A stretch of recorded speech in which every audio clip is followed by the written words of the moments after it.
Ayan, gaya po ng kahapon, yung nagpunta po tayo sa Radyo Pilipinas at nireport po natin doon kung saan ang mga good vibes ng ating Pangulo. Unang-una po dyan, nagkaroon po ng allowance ang ating mga AFP, additional 350 bawat sundalo po. Kahit trainee ka pa, may 350 ka na. Pangatlo po, meron po tayong job fair dito sa Laguna at Cavite na dinumog po ng 8,000 mga katao ang nabigyan po ng trabaho. Yan po ang ating Pangulong Bongbong Marcos na wala pong iniisip kundi po ang ating kapakanan. Hindi niya po masyadong pinagtutuunan ang mga politika ng mga demonyo sa daan.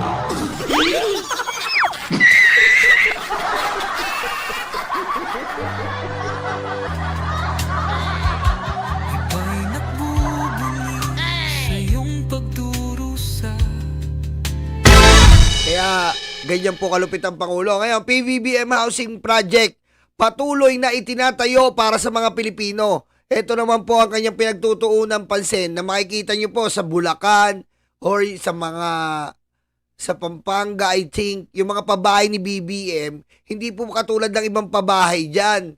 Nakita nyo po para ka nasa kondo. Hindi po pantangang project. Okay? Hindi po to build, tagilid. Stupid.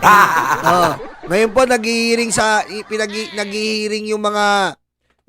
po sa Senado ngayon tungkol sa tulay sa Isabela.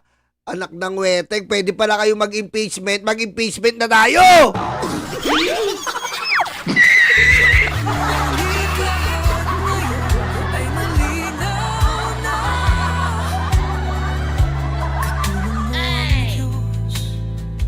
Nagiba sila, ipinaglaban mo ang lahing sinumpaan.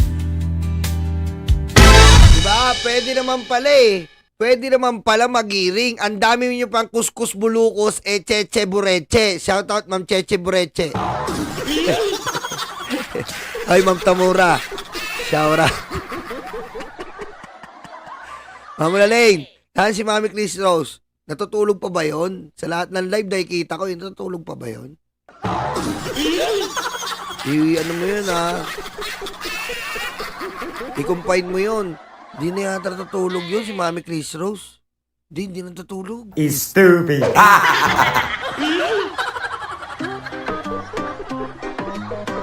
Ayan po ha, PBBM Housing Project patuloy na itinatayo para sa Pilipino. Patuloy ang pagtatayo sa Bukawi, Bulacan. Manor sa Barangay Basya, Bukawi, Bulacan. Ayan, sa Bukawi, Bulacan din po makakita ng malalakas na paputok.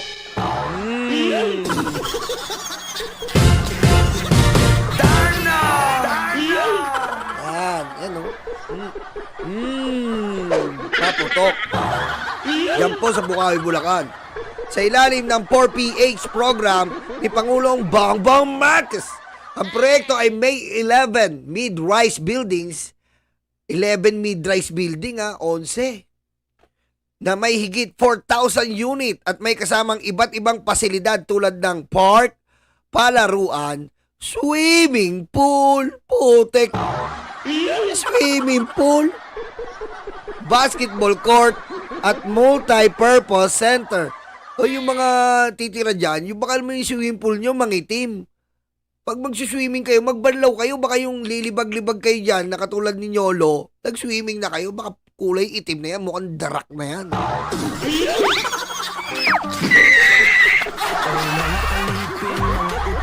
Paniwala sa news, magawa mo.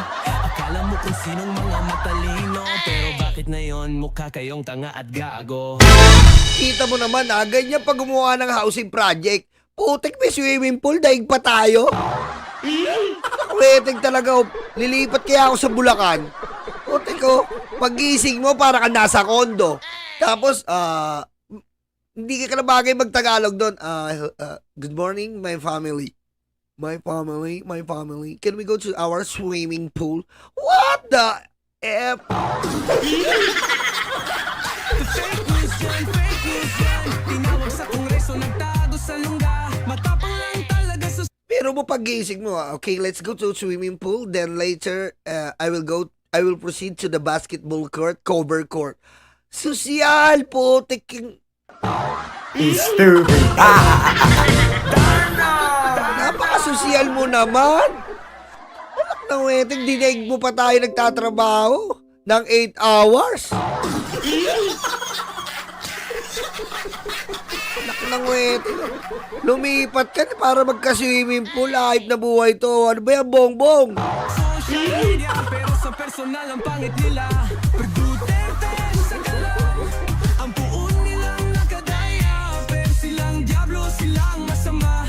Mga kulto ito na Yan po ang ating proyekto ng ating Pangulo. At marami pa po tayong, hindi po, sa mga nagsasabi po, hindi po tayo magsasawa. Ganyan po ang adhikain ni Yolo. Ipinapakita ko sa inyo ang hindi pinapakita at minamali ng iba. O, di ba?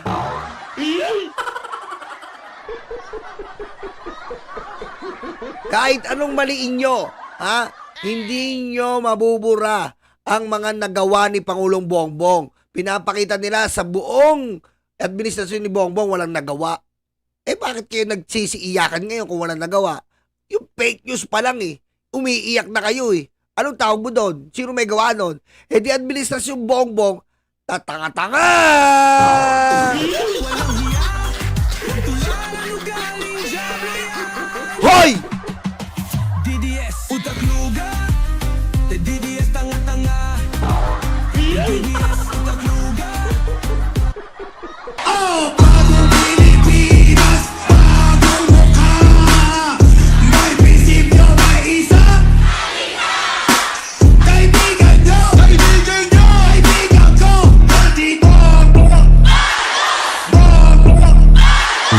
At dito na po tayo, hindi po makamove on ang mga DDS sa ating Intel.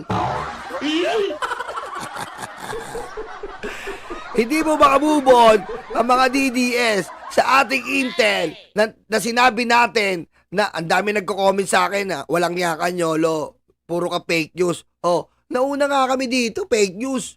Uli nga yung GMA eh. Kami alam na namin na si Digong hinalikan ng betlong ni Xi Jinping. At bukod sa alik, dinila-dilaan pa, Xi Jinping, please hide me. Stupid. Ngayon, nagsalita na po ang Chinese Foreign Ministry. Wala ka na Chinese Foreign Ministry. Alam ko na usapan nyo eh. Nilagyan ko ng detector yan. Stupid. Pakinggan natin to. Itinanggi ng China na humiling ng asylum sa kanila si dating Pangulong Rodrigo Duterte o ang kanyang pamilya.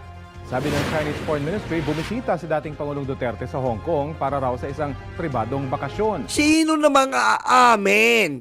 Alam nga namang aminin niya. Sino naman pong aamin na siya ay nakipag-usap sa China? Bobo ka talaga no kung inamin mo. Sino ba aamin? Kayo po.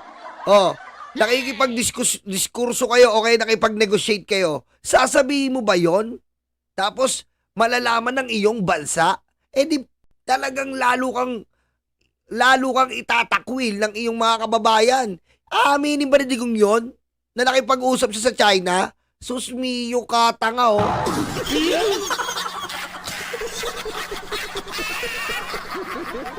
Oh. Aaminin niyo ba yon? Ha?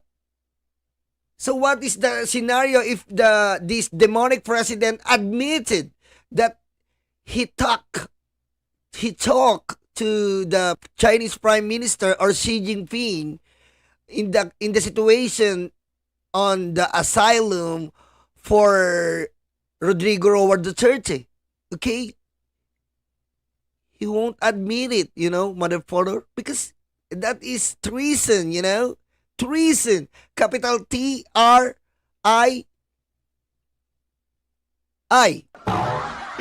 Stupid.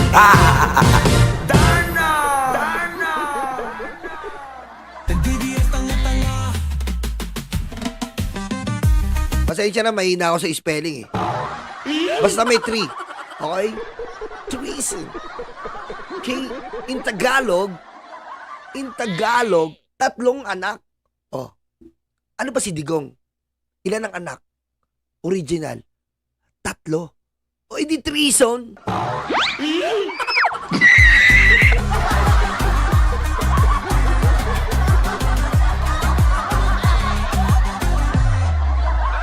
Ang lakas ng magmura, kala nyo'y matapang pero pag nahuli umiiyak sa tabi. Duwag, mga edukado raw pero walang diskarte kaya binenta. Ano sabi? Si Sarah babae. Mukha naman lalaki, di ba? Ito sa pangakong tae. Hoy, utak nyo'y parang lupaw. Maputik, malag na walang laman kundi sabaw. Kala mo matapang susukitin niya pag nagtunay na lang. Diba?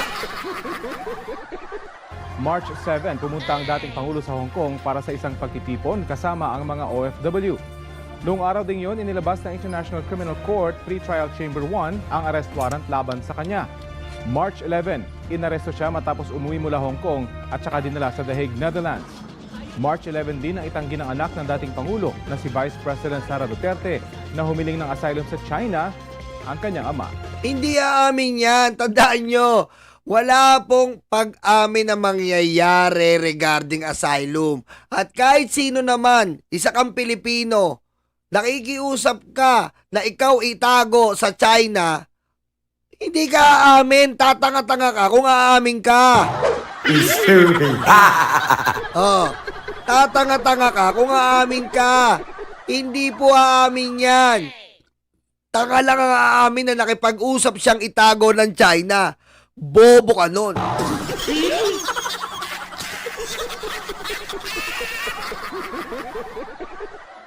Di ba?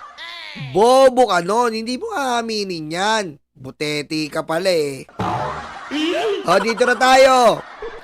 O, dito na po tayo.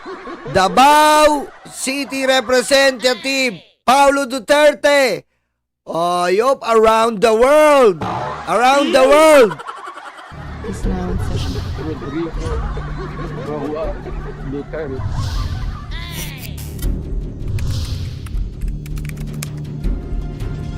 Ang isa pang anak ni dating Pangulong Rodrigo Duterte na si Davao City 1st District Representative Paulo Duterte may travel clearance na mula po sa Kamara.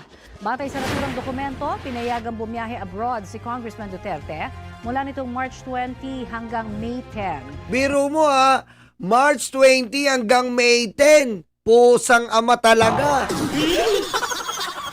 Ang lupit. Grabe na to. Eto na, kita nyo po sa sobrang yabang nila ngayon, mukha silang tanga ngayon. Naghahabol-habol sila kung paano nila maitatabi lahat ng ninakaw, maisasalba ang magnanakaw. Alam ko, Alan, kaya naman nila mag-travel abroad. But our point is, what in the world you will do in these different kinds of country? What is the main point? What is the main goal? To talk to the different syndicate that you've been on. Okay? You are showing us, Pulong, you have a different meetings to your different allied sindicato.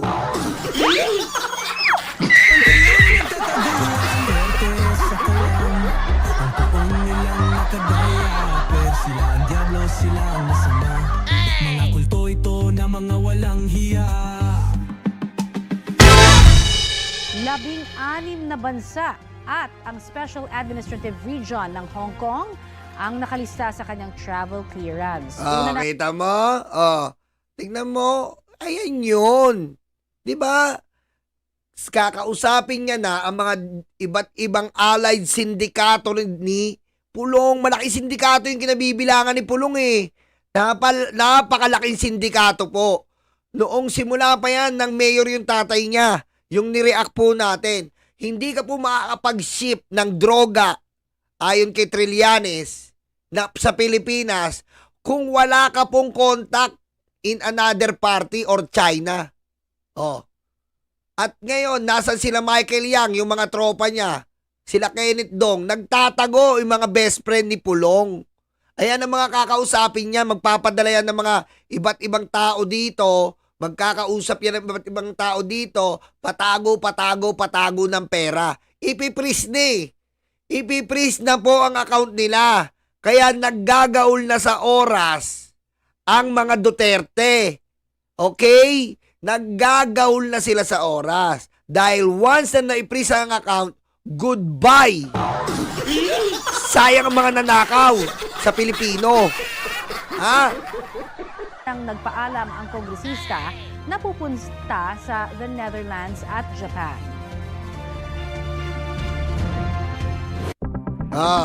Ayan na, bali ang paalam niya, pakita ko na nga sa inyo, pakita ko yung mga paalam niya. Ito po andito nakasave sa atin yan, nasave po natin yan, ayan. Ang paalam ni Pulong,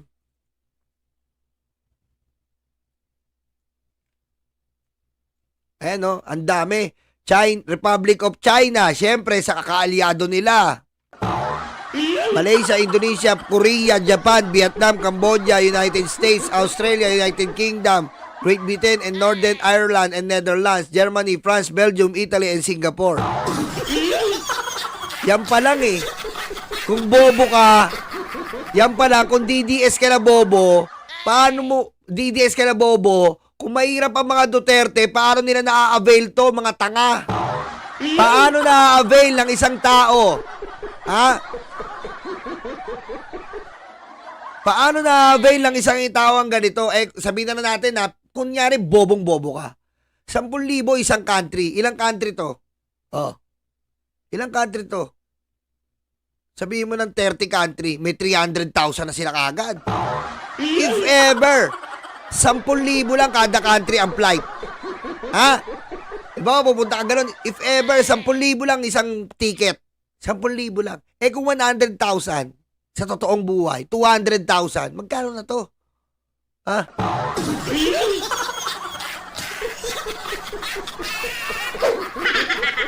Magkano na to?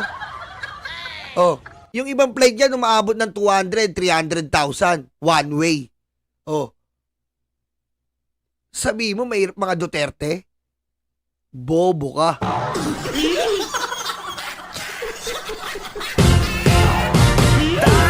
Diba?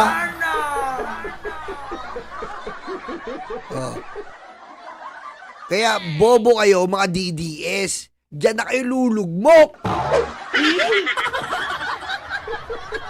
Ha? Diyan na kayo lulugmok. Kami ang bumbero ng Pilipinas, mga bayaning tagapagligtas. Ang paglilingkod sa amin ay likas. Ang bumbero ng Pilipinas, kami ang bumbero ng Pilipinas, mga bayaning tagapagligtas. Ang paglilingkod sa amin ay likas. Ang bumbero ng Pilipinas, ang bumbero ng Pilipinas, ang bumbero ng Pilipinas, ang bumbero ng Pilipinas, ang bumbero ng Pilipinas. Para sa mga maralita, may puso, may tapang, may Diyos. Para sa mga maralita, may puso, may tapang, may Diyos. Para sa mga maralita, may puso, may tapang, may Diyos. Para sa mga maralita, may puso, may tapang, may Diyos. Kami ang bumbero ng Pilipinas, mga bayaning tagapagligtas. Ang paglilingkod sa amin ay likas. Ang bumbero ng Pilipinas, kami ang bumbero ng Pilipinas, mga bayaning tagapagligtas. Ang paglilingkod sa amin ay likas. Ang bumbero ng Pilipinas,